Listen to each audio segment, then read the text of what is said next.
Sœurs jumelles, ces deux femmes vont devenir les compagnes de l'homme le plus puissant du Congo. Depuis les années 60, la République démocratique du Congo, renommée Zaïre, est dirigée par le maréchal Mobutu Sese Seko.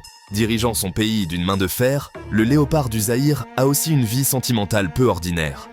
Son histoire avec deux sœurs jumelles a longtemps intrigué et fasciné. Dans les années 70, Mobutu est en relation avec deux jumelles, Bobby et Antoinette Kozia-Ladawa.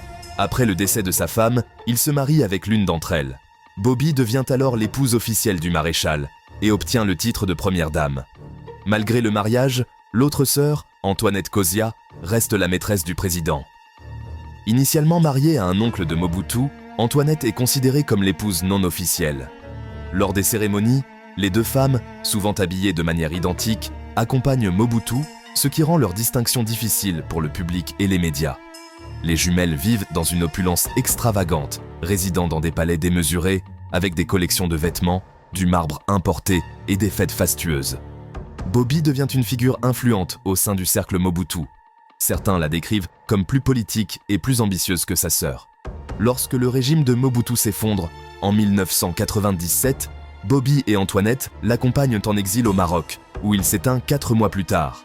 Les jumelles ont déclaré ne pas vouloir retourner au Congo tant que la dépouille de Mobutu ne sera pas rapatriée.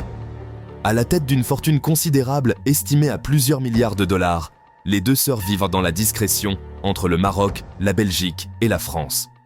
En tant qu'épouse d'anciens présidents, Bobby perçoit toujours une pension mensuelle à hauteur de 7 000 $ de la part de l'État congolais.